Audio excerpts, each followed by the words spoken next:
Olá, amigas e amigos que visitam o nosso canal com lápis na mão. Que bom ter você conosco em mais um estudo da Revista Espírita. Hoje nós vamos dar continuidade aos artigos do mês de janeiro de 1858, com o artigo História de Joana d'Arc, ditada por ela própria, a senhorita Hermance Dufour, uma personagem bastante conhecida de todos nós.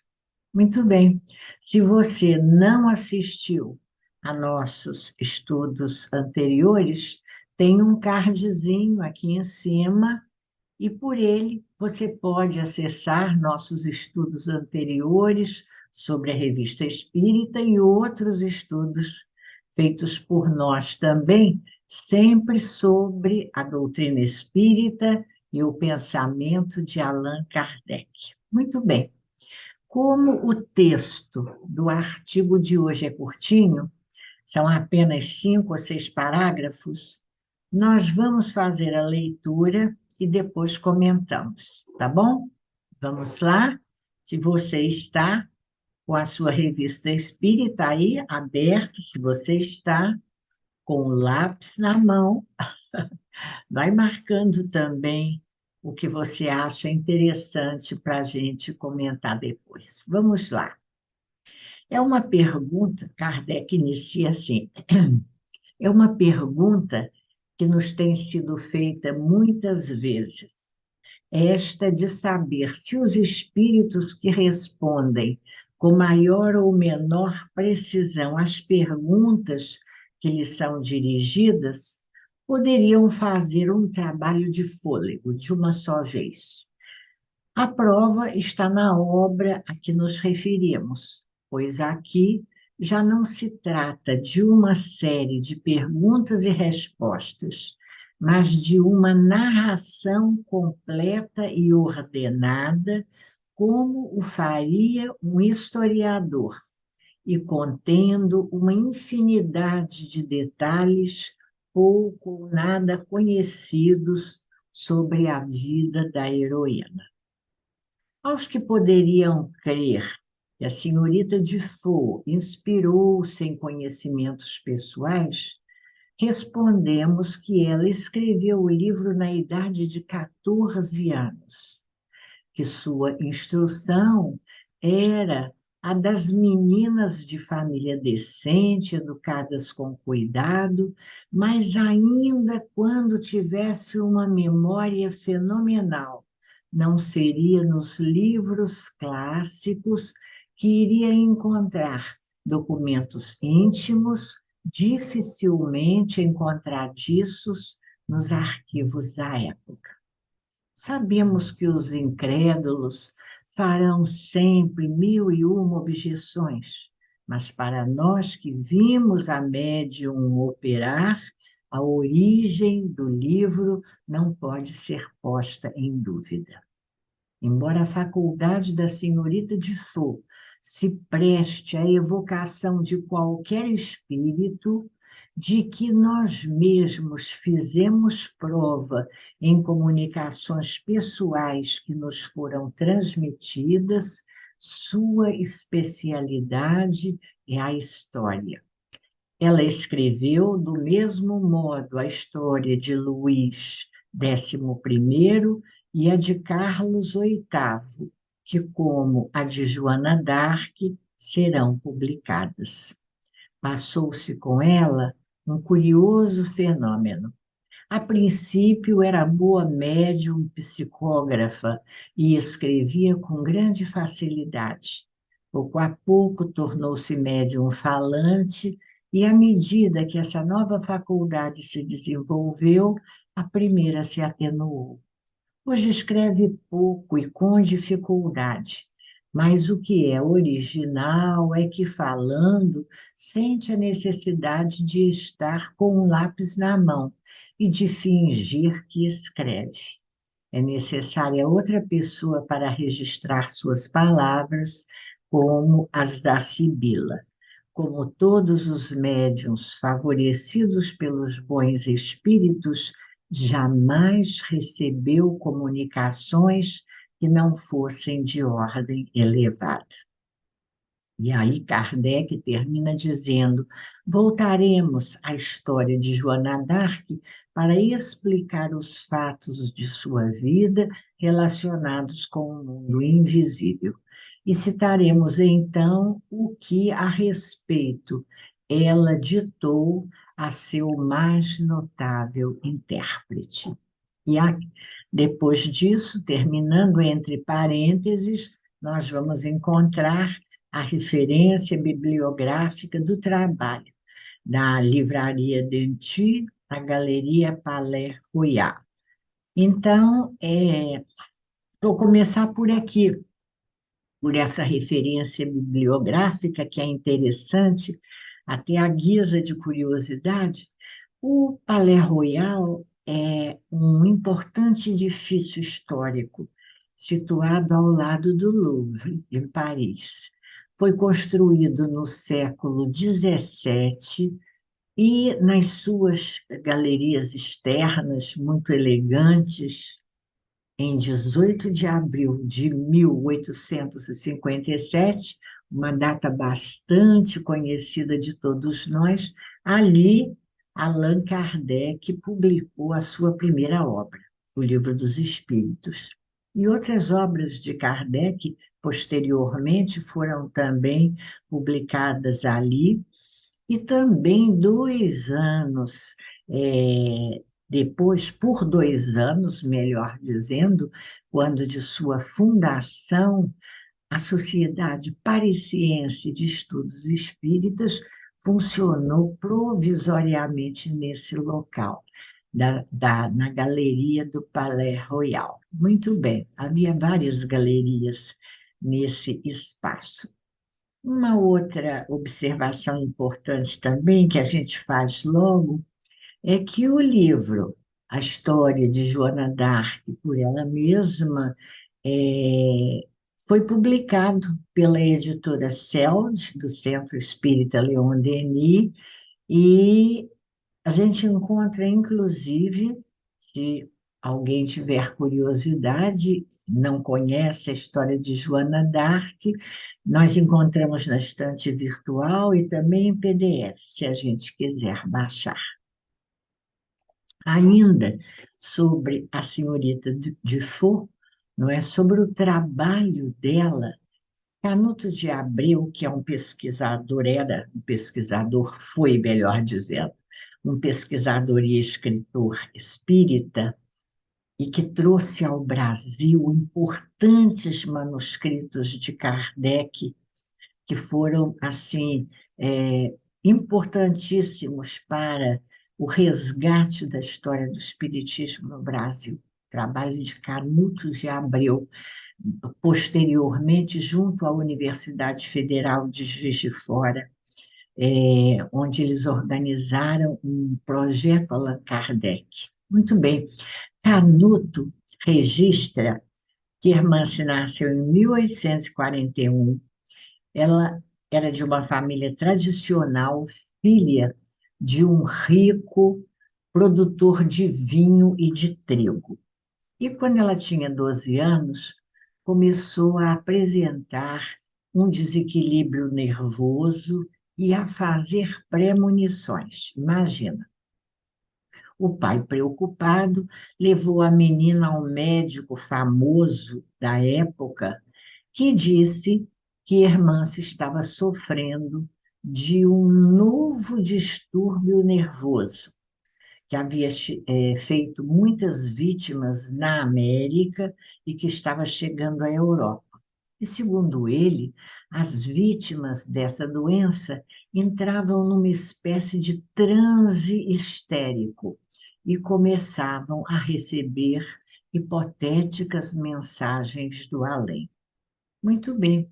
O médico aconselhou o pai da menina, o senhor Dufour, a trazer Hermance ao seu consultório o mais rápido possível.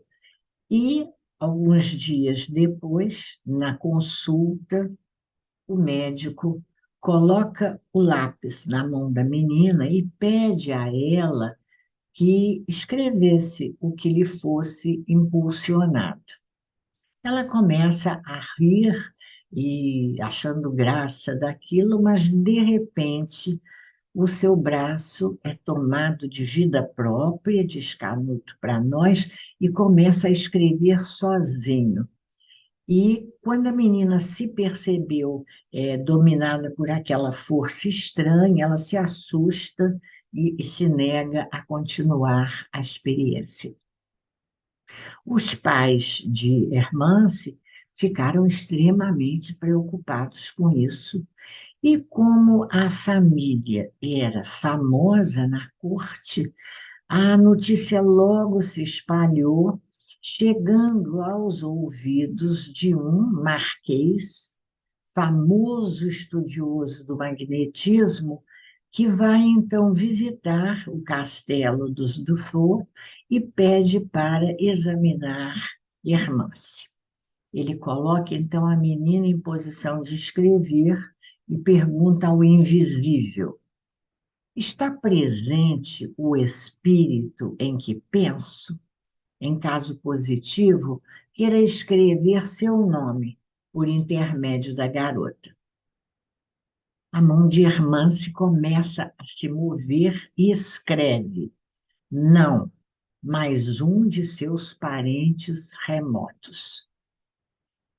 O médico interroga: pode escrever seu nome? E a resposta: prefiro que meu nome venha diretamente à sua cabeça. Pense um instante. E o médico responde: São Luís, rei da França, primo do primeiro nobre de minha família. E o espírito concorda, afirma: sim, eu mesmo.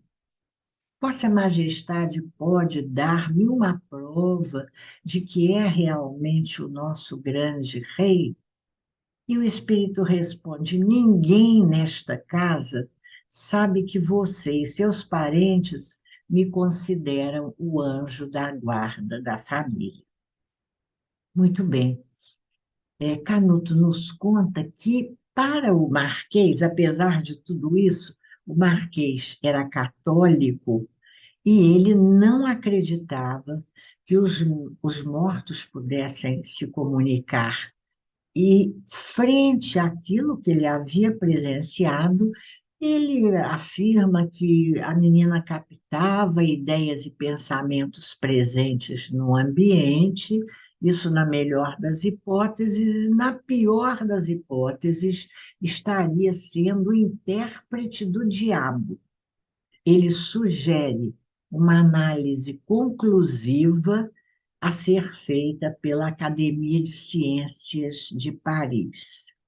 As academias, como nós vimos percebendo, naquela época se interessavam pelo estudo desses fatos estranhos. Muito bem, mas o senhor Dufour não levou o caso, a proposta adiante, e também, embora fosse católico, ele prefere acreditar que sua filha não era nem doente, nem possessa, mas era apenas uma intermediária entre os vivos e os mortos, e a família foi se acostumando com o fato, e a faculdade de Hermance passou a ser vista na sua família como uma coisa natural e positiva. Diz o nosso narrador que os contatos com São Luís passaram a ser frequentes. E sob o influxo de São Luís, ela escreveu a autobiografia póstuma do rei, canonizado, intitulada A História de Luís IX, ditada por ele mesmo. Hermance e sua família, a partir disso, começaram a sofrer retaliações. A publicação do livro sobre São Luís sofre censura. A menina fica proibida de comungar na igreja e inclusive, ela é levada a, numa confissão, negar a sua crença nos espíritos, atribuindo suas mensagens a Satanás. Mas, mesmo assim, com 14 anos, ela publica o seu segundo livro, agora a história de Joana d'Arc, ditada por ela mesma.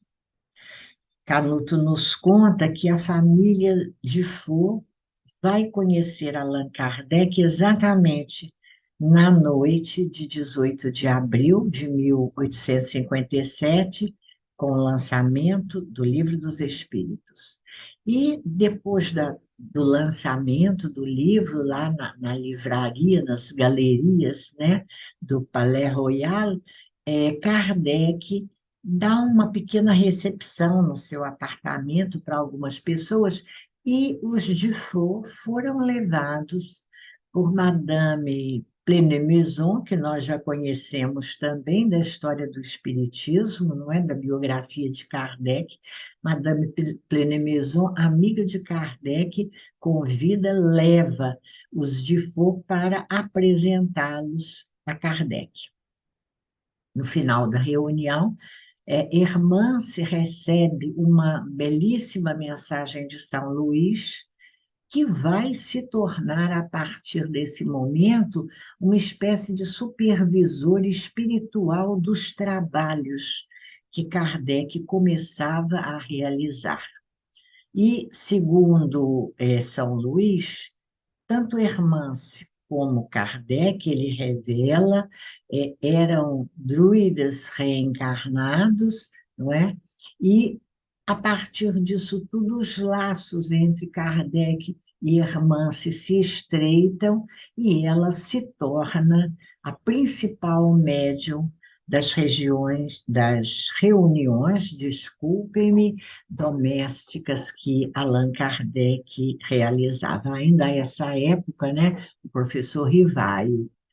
E quando, no final de 1857, ele tem a ideia de publicar um periódico espírita, né, ele, através de Hermance, busca ouvir a opinião dos guias espirituais, nós já vimos essa passagem também, e São Luís vem, através de Hermance, dando várias orientações ao professor Rivaio de como agir para que o órgão, que ganhou o nome de Revista Espírita, fosse lançado em janeiro do ano seguinte.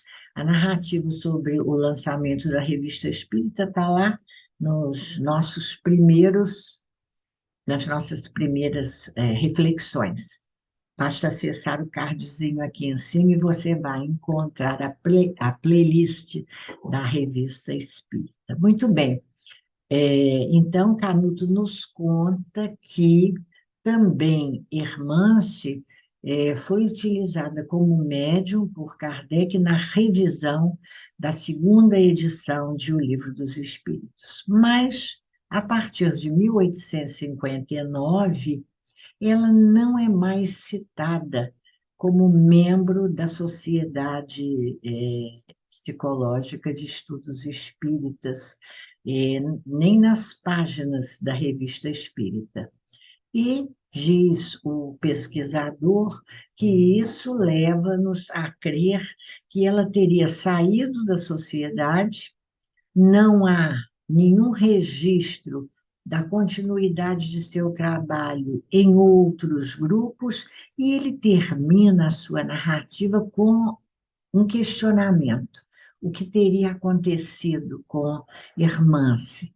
Teria se casado e deixado a militância, como Ruth Jafé e as meninas Baudin? Teria mudado da França? Teria desanimado com o espiritismo? E ele fecha dizendo: são perguntas que só ela poderia nos responder. Eu achei muito interessante e importante para nós essa narrativa, já que sobre a história de Joana d'Arc e os fenômenos acontecidos com ela, Kardec vai analisar isso depois. Ele avisa para a gente, desculpem-me, que em próximos números da Revista Espírita, e há mais 3 ou 4 artigos sobre isso, ele vai voltar a comentar sobre essas narrativas de romance dessas personagens conhecidas, né? Para a gente pensar um pouquinho agora, a mediunidade de Hermance e os comentários que Kardec fez sobre o fato, nós vimos que o artigo começa dizendo que muitas pessoas duvidavam, não é, de que fossem realmente ditados espíritas, né, que ela estivesse reproduzindo, fosse, como ele termina dizendo, a mais fiel intérprete desses espíritos. Então, a gente vai lá ao Livro dos Médiuns, no capítulo 16, que tem por título Dos Médiuns Especiais. E nós vamos ver que Kardec começa analisando as aptidões especiais dos médiuns. É o item 185. E ele diz para nós que a mediunidade apresenta uma variedade infinita de matizes que constituem, então, os chamados médiuns especiais, né, que são dotados de aptidões particulares. Né? Ele vai dizer para nós que a natureza das comunicações feitas através desses médiuns guarda sempre relação com a natureza do espírito, trazendo para nós a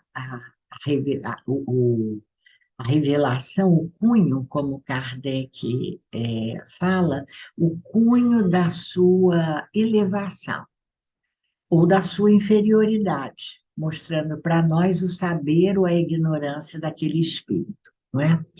Ele diz também que entre as comunicações inteligentes, e aí nós vamos chegando ao ponto que nos interessa, há espíritos, poetas, músicos, desenhistas, médicos, moralistas e historiadores também, que são espíritos de mediana categoria, muitas vezes, mas que devagarinho vão chegando a um certo grau de perfeição, quando então as suas aptidões vão se confundir na unidade da perfeição. Bem interessante essa expressão de Kardec. Ele diz ainda que, de par com a aptidão do espírito, quer dizer, há também a aptidão do médium. E o médium é, para o espírito, um instrumento.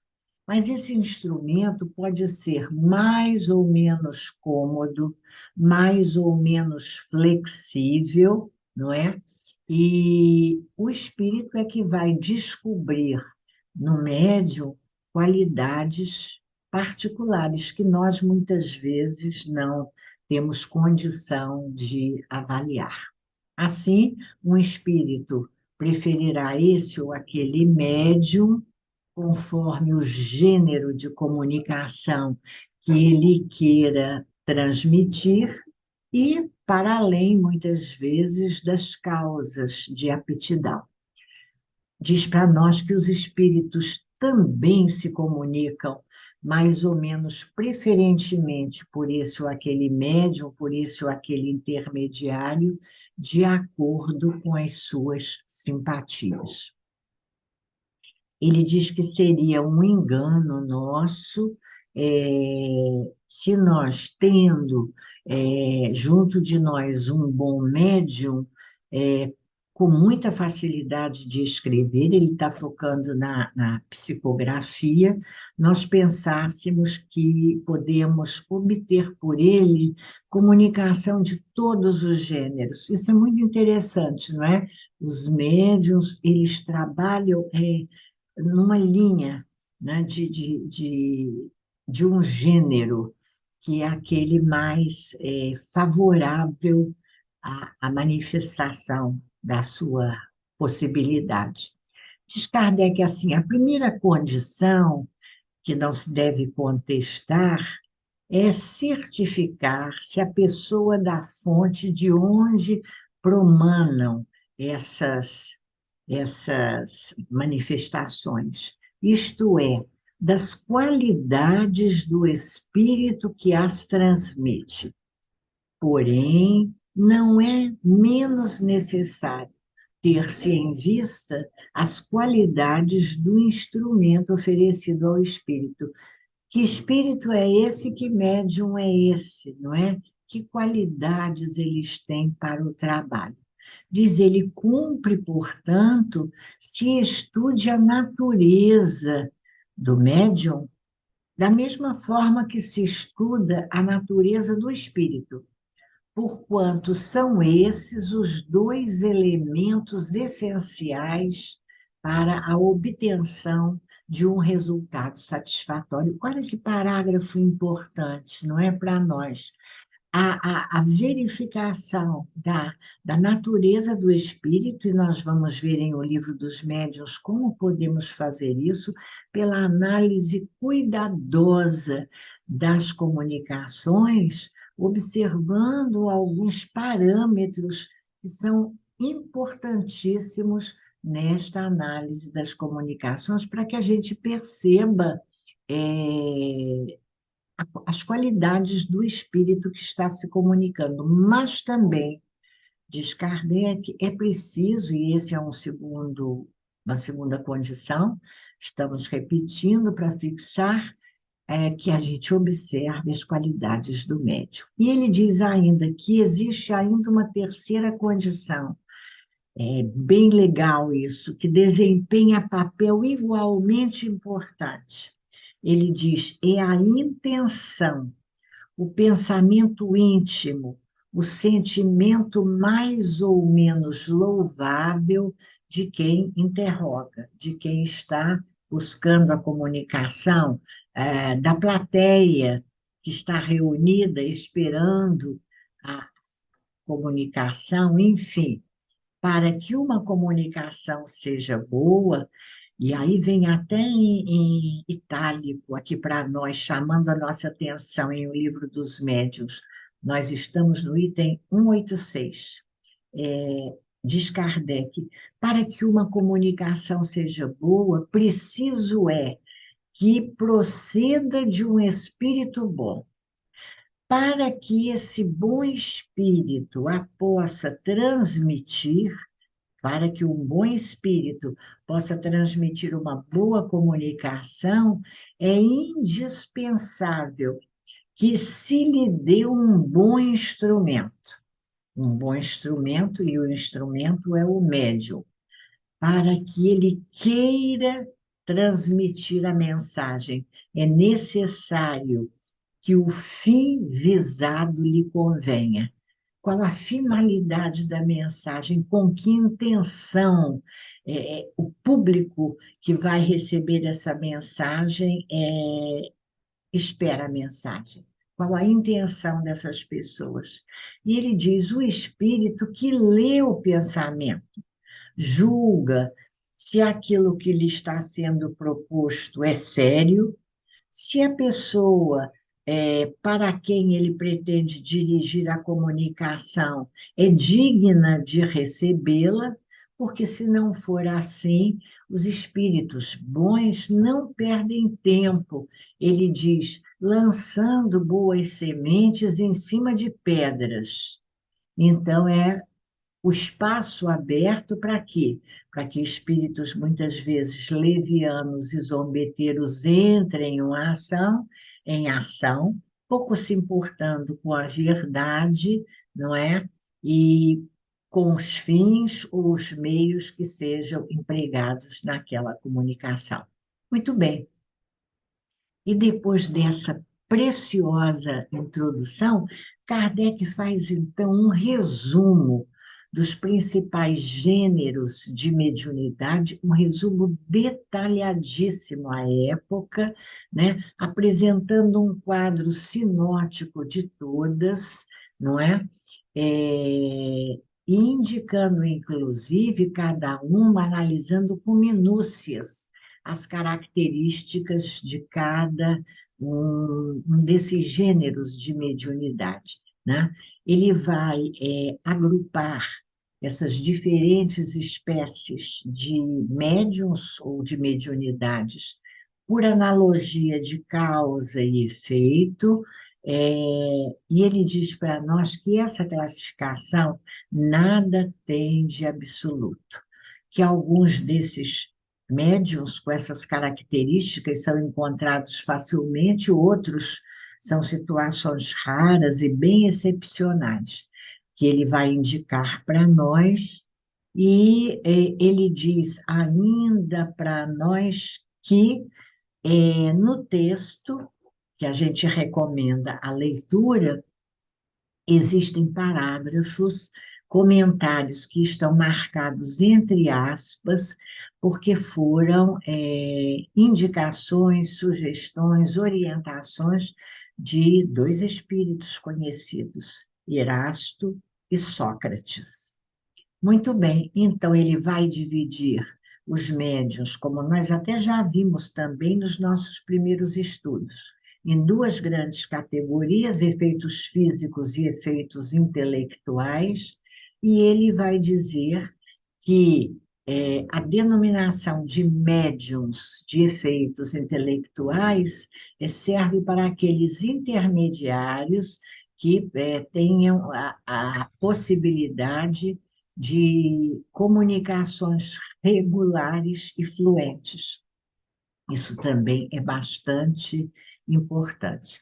E aí, nós vamos chegando ao ponto que queríamos, lá no item 193, no artigo 3º, nós vamos ver que, segundo o gênero e a particularidade das comunicações, não é?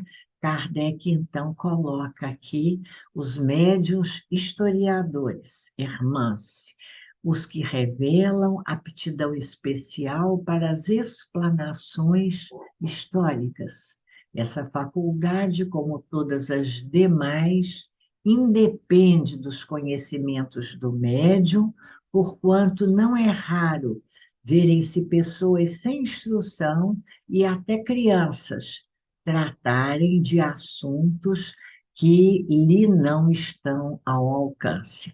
Variedade rara, diz ele, de médiuns positivos. E nós vamos, então, terminar lendo aqui um parágrafo curtinho de Erasto, quando ele amarra para a gente essa análise, dizendo assim: todos estes matizes constituem variedades de aptidões dos médiuns bons.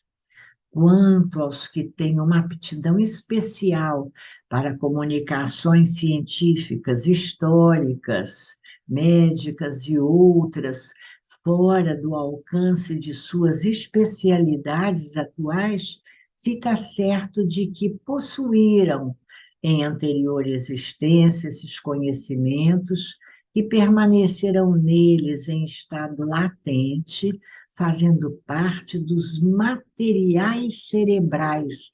Olha que interessante essa expressão de Erasto, materiais cerebrais de que necessita o espírito, né, que se manifesta. São os elementos que ao espírito, abrem caminho para a transmissão de ideias que lhe são próprias, porquanto em tais médiums encontra ele instrumentos mais inteligentes e mais maleáveis do que num ignar. Palavras de Erasto. E a gente vai só acrescentar aqui, fazendo um gancho com o nosso trabalho na prática mediúnica, a importância. O espírito pode acessar nossos conhecimentos anteriores, e nós nos tornamos para eles instrumentos mais maleáveis, mais flexíveis, mas ele pode se valer também dos nossos conhecimentos de agora. Então, a importância do médium que estuda, que reflete, não é? Que tem o hábito de estudar e refletir sobre as ideias espíritas, é importantíssimo para que o espírito, encontrando no médium a boa vontade, mas também esse material, como ele se utiliza aqui, material cerebral, não é? O espírito possa discorrer sobre os temas da comunicação de maneira mais confortável e mais segura, sem que a ignorância, o desconhecimento do médium interfira na qualidade da comunicação. Muito bom.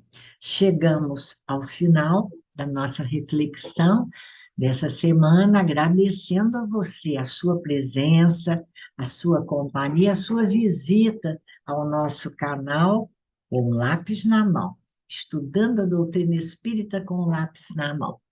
E nós, então, convidando você a estar conosco na próxima semana, na continuidade de nossos estudos da Revista Espírita, nós estamos desejando a você muita paz. Que haja paz em seu espírito e em sua casa, paz em sua família, paz em sua vida. É o que nós desejamos. Até a próxima semana, se Deus quiser.